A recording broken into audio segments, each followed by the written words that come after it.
ईसाइयों के सबसे बड़े धर्मगुरु पोप फ्रांसिस का निधन हो गया है। 88 साल की उम्र में उन्होंने आखिरी सांस ली।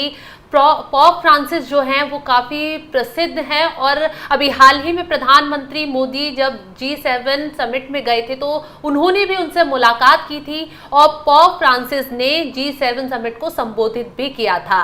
तो उनके निधन के बाद जितने भी कैथोलिक चर्च हैं दुनिया भर में, उनमें शोक की लहर दौड़ पड़ी है, क्योंकि उनके जो सिद्धांत थे, उनकी जो विचारधारा थी, वो सबको एकता की ओर बढ़ाने, सब में प्रेम बढ़ाने की ओर कही जाती थी। अब उस पर पोप फ्रांसिस आखिर कौन थे जिनके निधन के बाद पूरी दुनिया सदमे में आ गई है, देश भर में शोक की लहर दौड़ पड़ी है। तो ये जानेंगे, हमारे साथ जुड़े हुए हैं अनुपम प्रसून जी। सर, ये बताइए कि आखिर पोप फ्रांसिस थे कौन जिनके निधन के बाद शोक की लहर पूरी दुनिया में दौड़ गई? देखिए, वो ईसाई धर्मगुरु के तौर पर पूरी दुनिया में जाने जाते थे और जैसे आपने कहा कि सिर्फ कैथोलिक ही नहीं बल्कि रोमन भी, सब हर कोई बहुत ज़्यादा इस वक्त चिंतित है और दुख में डूबा हुआ है। पोप का जाना क्यों पूरी दुनिया के लिए एक क्षति है, हम एक आध मिनट में ये लोगों को समझाने की कोशिश करेंगे। क्योंकि जो पोप का सफ़र रहा है, जो उनकी जर्नी रही है, वो अपने आप में एक अद्भुत और बताता है कि कितने संघर्षों के बाद वो यहाँ तक पहुँचे। और जो हम तस्वीर दिखा रहे हैं, इन तस्वीर को देखकर भारत के लोग भी ये अंदाज़ा लगा सकते हैं कि भारत के लिए भी पोप कितना अच्छा सोचते थे। भारत के प्रधानमंत्री ने 1 साल के भीतर 2 बार उनसे मुलाकात की थी, दोनों बार उनको भेंट किया था। आपको याद होगा कोविड-19 के बाद जब पहली बार पीएम मोदी ने जब उनसे मुलाकात की थी तो पोप ने मोदी को खास तोहफा भी दिया था। और ये ऐसा, मतलब लोग ये मानते हैं, मोदी की छवि वैसी नहीं मानते, लेकिन फिर भी गले भी लगाया था। ये तस्वीर काफी वायरल हुई। ये तस्वीर हम अभी इसलिए दिखा रहे हैं कि भारत से पोप का कनेक्शन आप समझ सके। पोप ने भारत में, आप चूंकि हिंदू धर्म एक बड़ा धर्म है, इसके बावजूद पोप का झुकाव भारत की तरफ भी रहा। और वो पहले ऐसे दुनिया में 1000 सालों के भीतर पहले ऐसे पोप रहे जो अमेरिकन धरती से आते थे। इसके बाद भी उन्होंने पोप की जगह पाई, पदवी पाई। उनका एक सफ़र जब देखिए, उनका जो असली नाम था वो था जॉर्ज मारियो बेरगोलियो। उनका जन्म हुआ था 17 दिसंबर 1936 को अर्जेंटीना में। जब वो पहली बार पादरी बने तब उनकी उम्र 33 साल की थी। तब वो 1969 का उस समय वक्त था। उसके बाद पादरी बनने के बाद देखिए, उन्होंने बाउंसर की नौकरी की, फिर उन्होंने केमिस्ट का जॉब किया और 13 मार्च 2013 को वो 266वें पोप के तौर पर चुने गए थे। जब उनका चुनाव हुआ तब उनको भी ये भरोसा नहीं था कि इस तरह से उनका चयन होगा। अच्छा, पहली बार ऐसा किसी पोप को लोगों ने देखा जो बहुत लिबर्टी देने वाला पोप था। लिबर्टी इस मामले में बहुत बड़ा लिबरल ये पोप माने जाते रहे हैं। इसलिए कहा जाता है कि क्यों ये लिबरल रहे। कुछ इनके जो फैसले रहे, जैसे कि पूरी दुनिया में एक बहस चलती है समलैंगिक अधिकारों को लेकर, या जो समलैंगिकता के खिलाफ जो लोग खड़े हैं, उन लोगों को पोप ने कहा कि नहीं, ऐसे लोगों को भी आप जगह दीजिए समाज में। ये पहली बार ऐसा हुआ। बच्चों के यौन शोषण की बातें जो आ रही थी चर्च के भीतर से या पूरी दुनिया में, उस पर ये पहले ऐसे पोप रहे जिन्होंने आवाज़ उठाई। अब सोचिए कि चर्च के भीतर रहकर ही चर्च के खिलाफ आवाज़ उठाना कितनी बड़ी बात थी।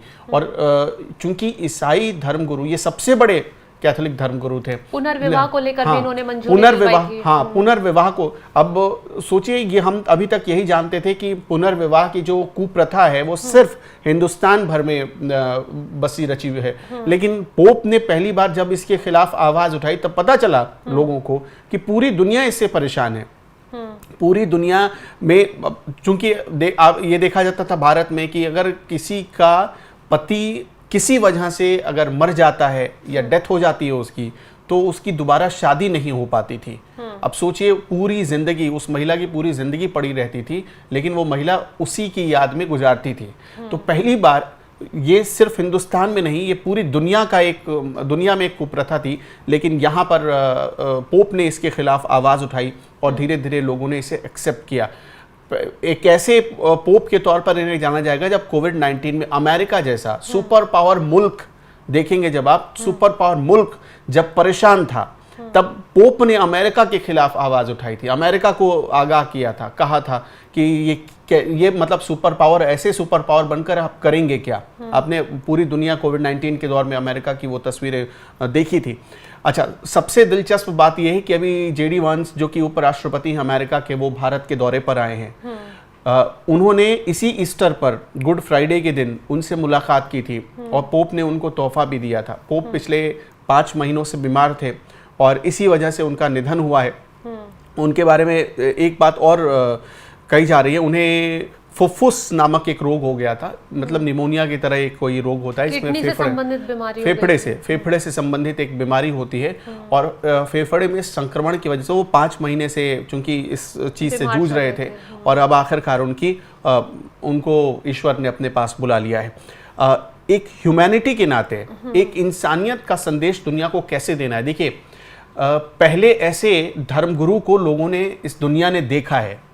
आप किसी भी धर्म की सीमा में बंद कर पोप को मत देखिए। पहले ऐसे धर्मगुरु हैं जिन्होंने इंसानियत के लिए, ह्यूमैनिटी के लिए अपनी लाइफ जी है, अपनी पूरी जिंदगी जी। हाँ, प्रधानमंत्री मोदी की उनसे मुलाकात हुई थी तो कांग्रेस ने उस पर काफी आपत्ति भी जताई थी, काफी विरोध भी किया था। भारत में एक वोट बैंक को दिखाकर उन्हें घेरने की कोशिश भी की गई थी। हालांकि बीजेपी की तरफ से उतनी शालीनता से जवाब भी दिया गया था। देखिए, जब पोप से प्रधानमंत्री मोदी पहली बार मिले थे तब पूरी दुनिया एक ऐसे मोड़ पर खड़ी थी। आपको भी पता है, कोविड-19 से अभी उबर रही थी दुनिया, उस वक्त ये मुलाकात हुई थी और ये मुलाकात कोई छोटी मोटी मुलाकात नहीं थी। पोप से मिलना, आज तक आपने किसी आम आदमी को देखा? क्यों नहीं राहुल गांधी जाकर पोप से मिल पाए?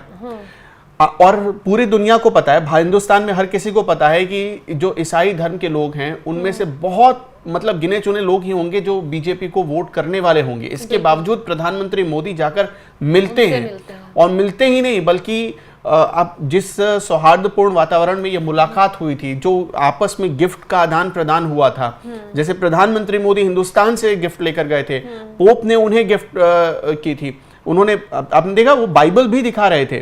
पोप ने प्रधानमंत्री मोदी को बाइबल भी दिखाई जो वहां पर रखा हुआ है उनके यहाँ, उनके चर्च में। तो ये सारी चीजें ऐसी थी जो, अच्छा, इसीलिए इन्हें बड़ा उदारवाद माना जाता था, उनका दिल बड़ा माना जाता था। इसी वजह से वो किसी धार्मिक, आप देखिए, उन्होंने मुसलमानों के कुप्रथा के खिलाफ भी बोला या कोई भी दूसरा धर्म हो, और खुद अपने धर्म ईसाइयों के खिलाफ भी उन्होंने, अगर कोई कुप्रथा है तो उसके खिलाफ आवाज उठाई। यही उनकी सबसे बड़ी पहचान थी और इसी आइडेंटिटी के साथ उन्होंने, जो मैंने थोड़ी देर पहले कहा कि ह्यूमैनिटी को जिया है, उन्होंने ह्यूमैनिटी को उन्होंने फील किया है। शायद अभी एक और श्रेय दिया जाता है, जब किसी पोप का निधन होता था तो बहुत तामझाम तरीके से चीजें करी जाती थी जिससे आम लोगों को काफी दिक्कतें, ताजपोशी में भी, हाँ, ताजपोशी भी बहुत सादगी के साथ हुई थी इनकी। बिल्कुल, तो वही चीज उन्होंने खत्म करवाई कि बहुत ज्यादा नॉर्मल तरीके से किसी अगर पोप का निधन हो जाता है तो उसे अंतिम संस्कार या अंतिम जो विदाई है बहुत नॉर्मल तरीके से दी जाए, जिससे आम लोगों को भी तकलीफ ना हो और चीजें भी ठीक से हो जाए। अच्छा, एक और मैं बात बताता हूँ, इनको क्यों इतना उदारवाद माना जाता था, इसे भी समझिए। ऐसे पोप थे जिन्होंने दर्शन शास्त्र को रट लिया था, जिन्होंने समाज शास्त्र को रट लिया था, मनोविज्ञान की पढ़ाई की थी, बहुत बड़े जानकार थे ये मनोविज्ञान के, दर्शन शास्त्र के बहुत बड़े जानकार थे। और इस हिसाब से इनके पास इतनी सारी डिग्रियां थी जो इन्हें बताती थी आपको आपकी पढ़ाई, आपका अध्ययन ही महान बनाती है, आपके भीतर सोचने की कला डेवलप करती है या दुनिया को समझने का आइडिया देती है।